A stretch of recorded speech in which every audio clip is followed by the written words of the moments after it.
If you're like me, you love to play heists in GTA Online, but some of these heists that you can play are not worth it at all. So today in this video, I will create a tier list of every heist in GTA Online. So without further ado, let's jump into it. All right, so I am here today to create a tier list of every single heist in GTA Online, and we are also going to have Hyper Ninja joining us to help us out, and he's going to create his own tier list. But yeah, as I said in the intro, some of these heists are actually pretty sucky. They're not really that great. Honestly, probably not worth your time at all. And then some of these other heists in this game are actually very worth it. And these are probably the primary ways you should be making money in GTA Online. So yeah, there's a wide margin between these heists. So hopefully today I will make it a lot more clear on what heists you should be doing and should not be doing. But for this tier list, we're going to take a lot of things into account. One thing, and the biggest thing probably, is going to be the money, because that is going to be the biggest incentive with a lot of these heists. But we're also going to take into account just how fun it is. We're going to take into account how many players that we actually need to start up the heist, because that is a pretty big factor with some of these heists. And then finally, we'll also get into really just how long these heists will take, because some heists, you know, will pay out a lot, but they're going to actually take up a lot of your time. And then some of these other heists, you know, might not take as much time, but you can make a lot of money efficiently. So yeah, there's a lot of categories we're going to really discuss here. But anyways, let's jump into our first heist. And by the way, before we actually jump into it, we have every single heist in the game, and then we also have a few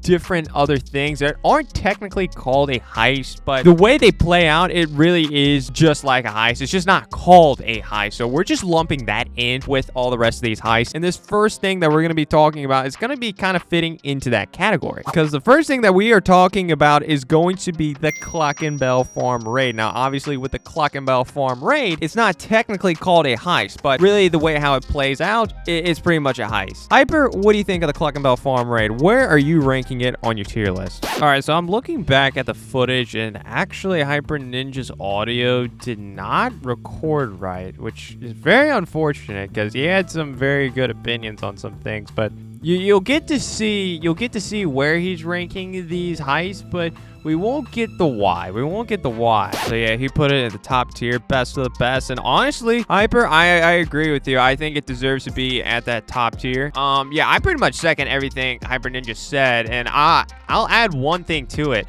This is probably the best thing you can do as a level 1 in GTA Online. And that's a pretty big deal, because the rest of these heists, really, you're not going to be able to do as a level 1. Unless if you have like a friend or something like that you can do. But as a solo level 1 player, you can just jump straight into the Cluckin Bell farm raid, and you can easily, on your first run as the Cluckin Bell farm raid, you can make $750,000 as a level 1. And yeah, that's going to make you a lot of money. And then every heist after that will be for $500,000. So yeah, as Hyper Ninja said, you can make $500,000 in between 45 minutes and an hour. And then also, I think, in my opinion, is actually pretty fun too. The story is kind of interesting. And then also, you know, it's not the same heist over and over. You can mix it up if you really wanted to. Just the way that you can do this heist. You can do it silent. You can do it aggressive. You can use different approach vehicles, different weapon loadouts, all that kind of stuff. But yeah, I think the Cluckin Bell farm raid deserves to be at the top tier. All right, the next one is going to be a little bit of a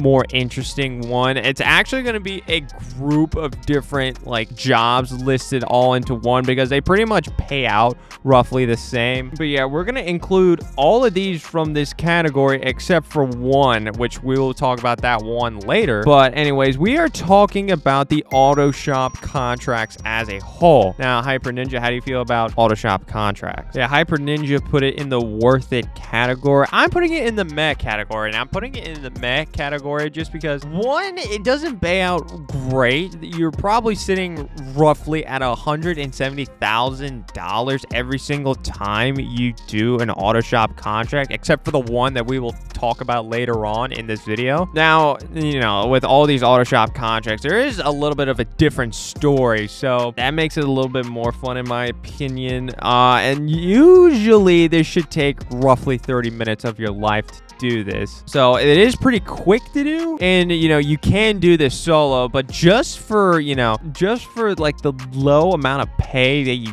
get, I think it's really lacking in my opinion. So in my opinion, I think it should be right in the meh category, but Hyper Ninja, he's putting it in the worth it category. All right, so the next heist we are going to be talking about is going to be the Act 1 of the Doomsday Heist, which is going to be the data breaches heist. Hyper Ninja, how do you feel about the data breaches heist? This is also another one I am not going to agree with Hyper Ninja on. He put it in the worth it category. I'm also putting this one in the meh category. The money is decent. As a leader, assuming that you get 85%, you'd be getting, I think, just under $1 million, something like that. And the Doomsday Heist itself, they are pretty fun, so I do think it's a pretty fun thing to do. The amount of time that you should be doing on this, I think you can, like, if you were doing this hyper efficiently, it should take you like an hour and 30 minutes, maybe a little less than that if you're like really efficient. But for a more casual player, probably anywhere between an hour and 30 minutes and 2 hours, something like that. And yeah, you're gonna need at least one other person to do this with. So yeah, in order to start this up, you need between 2 and 4 players. Yeah, for all the Doomsday Heists, yeah, honestly, in my opinion, this is going to be the worst one. This is the worst one.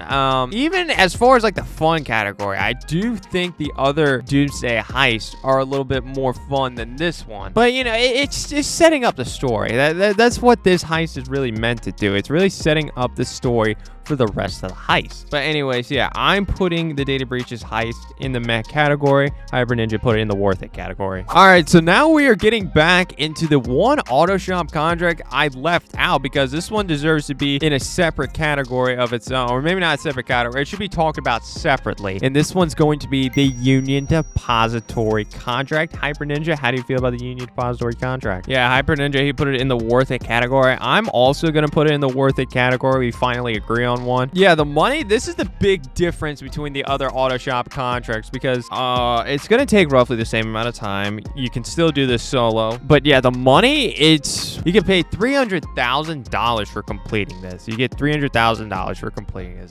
That's a huge jump from like the 170 that you were making from the other ones, the other Autoshop contracts. So yeah, pretty much for that reason, I think that's why, in my opinion, this one deserves to be in a category of its own. So yeah, if you're really trying to do an Autoshop contract, you should really try to do the Union Depository contract. All right, so we're jumping into our next heist, and this heist is actually going to be our first original heist that we are getting into. We are talking about the Humane Labs raid. Hyper, how do you feel about the Humane Lab? I do want to ask you one more time. This is being put into meh. Okay, wow, this is a big difference. I am putting this one in the best category. No, this one's going in trash. This one's absolutely going in trash. Yeah. Humane Labs. I don't know, the setups for this one is actually pretty difficult, as Hyper Ninja knows. He nosedived on one of the setups when we tried to do the criminal mastermind challenge. Good job, Hyper. The amount of time, this probably takes, I don't know, if you're doing this hyper efficiently, it's probably between an hour and 30 and 2 hours, something like that. But the amount of people, this is a big factor with this. You're going to need at least 4 people to do this. All the original heists, except for one, you're going to need at least 4 people. And so you're going to be sitting there, if you're doing this with randoms, you're going to be sitting there trying to get a lot of people to join your heist. And well, I'm just going to tell you, from experience, it's a very difficult thing to try to get people to join your heist, especially that amount of people. So yeah, and then the money, all right, so the total payout for the Humane Labs raid is going to be $1,181,000. But the problem with this is that this has to be split up into 4 ways. So the default, what this heist is really set up, unless if you really change the payouts, you as a leader would be getting paid right around $650,000. So yeah, for that amount of time, yeah, it's just not worth it, in my opinion. I mean, it's a fun little challenge, I guess. It's something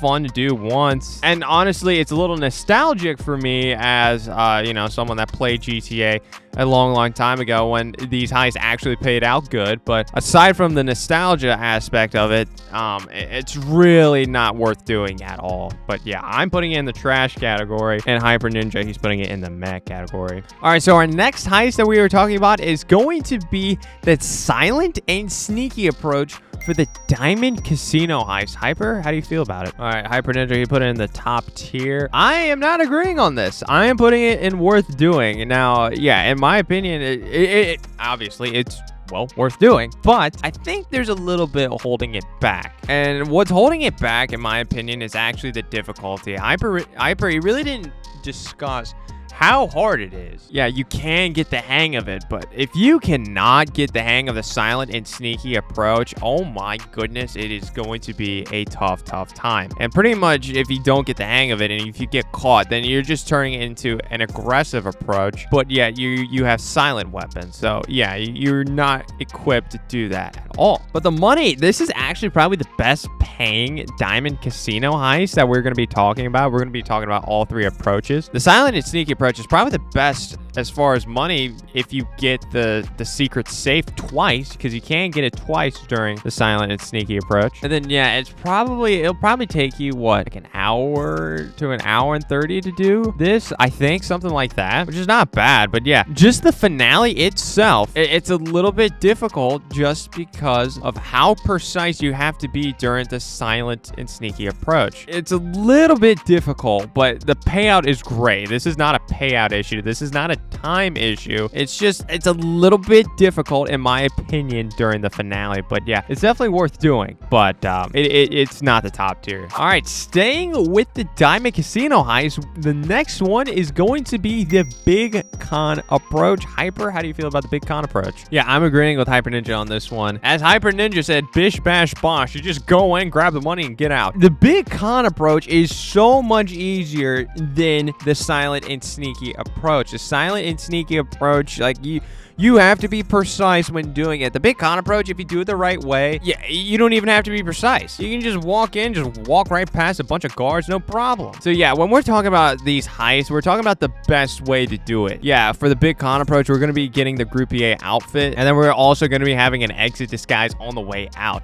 If you have those two things, this is so easy. This is absolutely easy to do. Now, obviously, you can make some mistakes and not select the right things, and then that'll obviously make it a little bit harder. But if you have those right outfits, if you have that right gear, then yeah, you can easily do this. So yeah, I'm agreeing with Hyper Ninja on this one, top tier. All right, so round out the Diamond Casino heist, we will talk about the aggressive approach next. Hyper Ninja, how do you feel about the aggressive approach for the Diamond Casino heist? I apologize to everyone. I just had to pick up my jaw from the ground. Oh my gosh, trash? You're putting it in the trash category?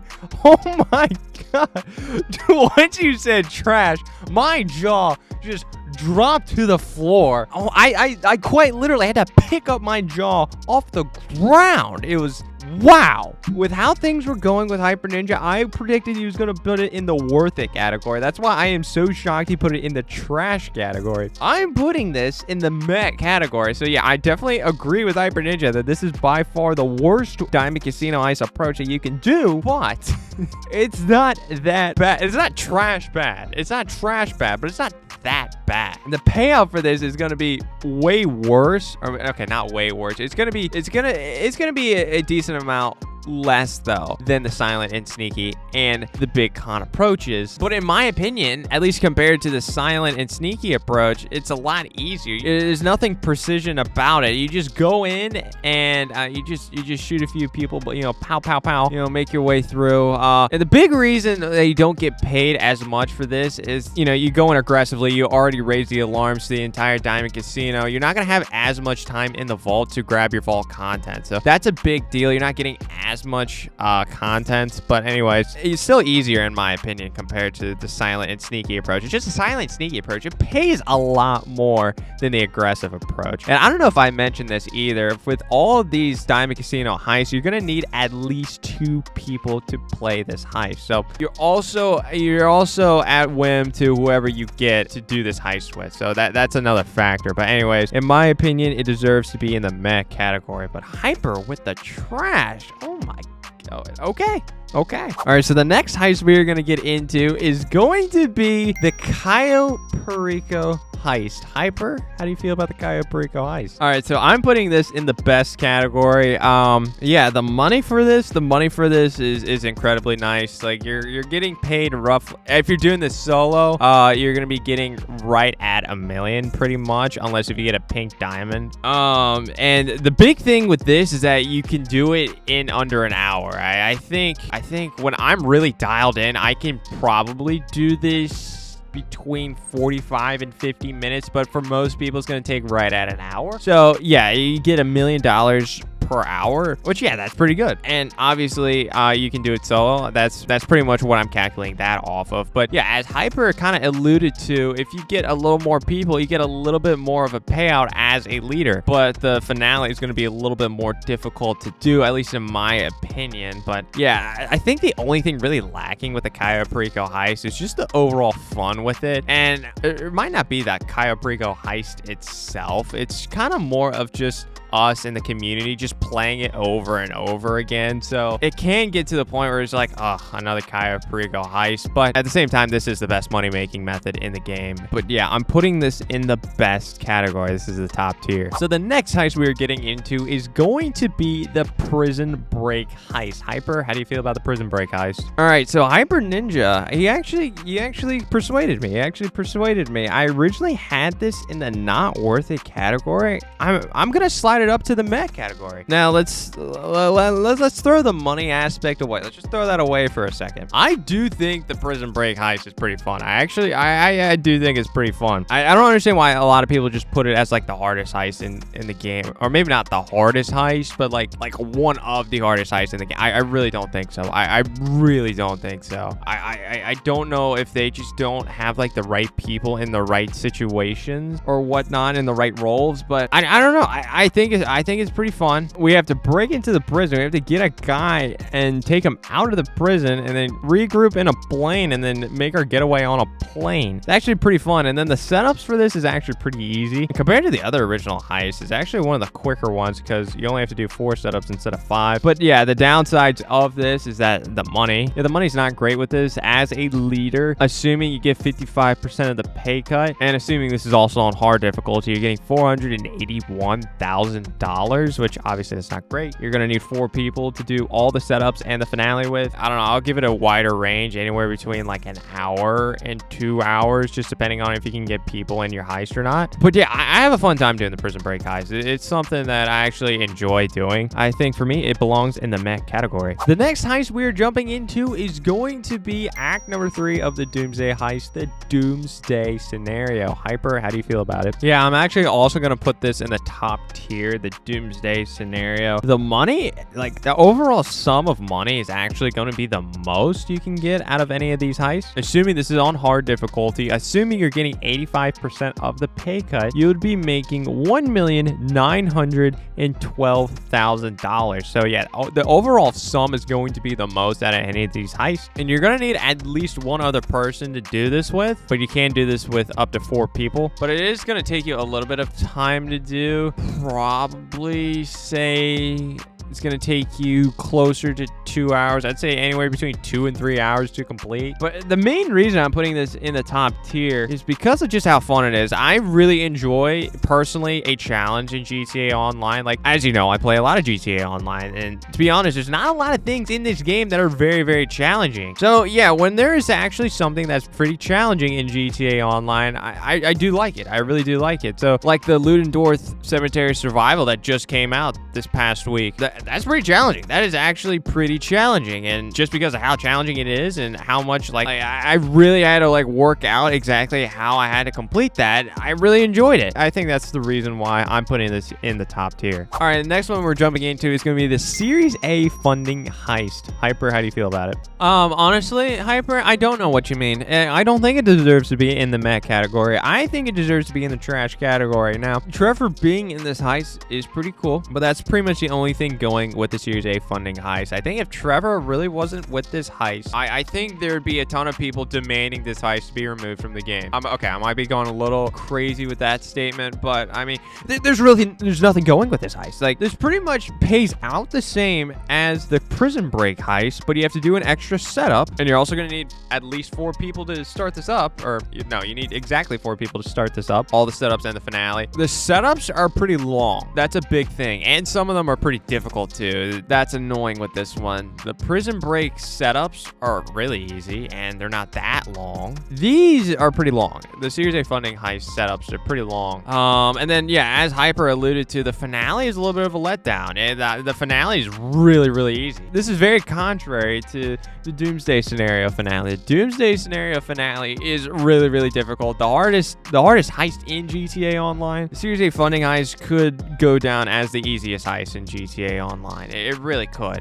There's not that much of a threat here with the finale, which kind of sucks because you have Trevor here. But yeah, in my opinion, it deserves to be in the trash category. All right, we're gonna stick with the original heist. We're getting ourselves into the Pacific Standard heist. Hyper, how do you feel about it? Yeah, I'm putting this one in the meh category. This is going to pay out the most as far as the original heist. Assuming you're getting 55% off of the Pacific Standard heist, and also assuming you're doing this on hard difficulty. Also assuming you don't get hit at all, because that's another ripple with this heist, you would be getting a payout of $1,031,000. But yeah, that's the thing. With this heist, every time you get hit on the way out of the bank, you lose a little bit of money. So yeah, you're probably going to be getting under $1 million as a leader. I would say this is an equal amount of fun as the prison break heist. It's a little nostalgic for me, so kind of fun there. The time, this is going to take a little while. It's going to take a little while. I'd say, I don't know. I'd say anywhere between like 1 hour and 30 and 2 hours and 30 minutes, something like that. But yeah, it's a decent pay. It's definitely by far the best pay as far as the original heist. Back in the day, this was my main money-making method. So yeah, I definitely have played this heist a lot. But yeah, I'm putting this in the meh category. All right, so the next heist we're getting into is going to be the Fleeca Bank heist. Hyper, how do you feel about the Fleeca Bank heist? Man, you are not very critical on some of these heists. I'm very critical on this one. This one's going to go in the trash category. This is not difficult at all. I just want to put that out there. This is a very easy thing to do. I don't know, that first setup though, is kind of like a tutorial. Not really doing much except for driving around, and then the other setup is just a small shootout, the finale. Just a quick robbery, nothing crazy. So yeah, fun. The fun's not really there, in my opinion. The fun's not really there, but the time, as far as the original heist, you can do this in pretty good time. You can do this, I'd say 20 minutes. I'd say between 20 and 30 minutes. This is rare for original heist. You can start this up with only one other player. You need 2 players to do the Fleeca Bank heist. So that's actually pretty good. But the total payout for both players is going to be $250,000. You're going to split that 2 ways. So assuming you get 60% as leader, you're going to be making $150,000. Yeah. There's just other things to do in GTA Online that, in my opinion, is a lot more fun, but more importantly, is going to make you a lot more money. So yeah, in my opinion, it deserves to be in the trash category. Okay, so we're on our second to last heist, and this one is going to be one that's not technically called a heist, but it pretty much acts like it. This is going to be the Dr. Dre contract. Hyper, how do you feel about it? Yeah, I'm also putting it in the top tier. The money is very, very good. You're getting $1 million plus the little bit that you get from the other data leaks, which I think in total that comes out to another 100,000. So you're getting like 1.1 million for this. It's a pretty fun story. You gotta admit, it's a pretty fun story. Obviously, you're getting Dr. Dre, but you're also getting Franklin. That's a big thing with this. You get to roll around with Franklin. You get to roll around with Lamar. The amount of time that this takes, I think on a good day for me, I can do this probably in 1 hour and 10 minutes. I think if I'm firing on all cylinders. So yeah, that's actually pretty good. The amount of people, you can do this solo.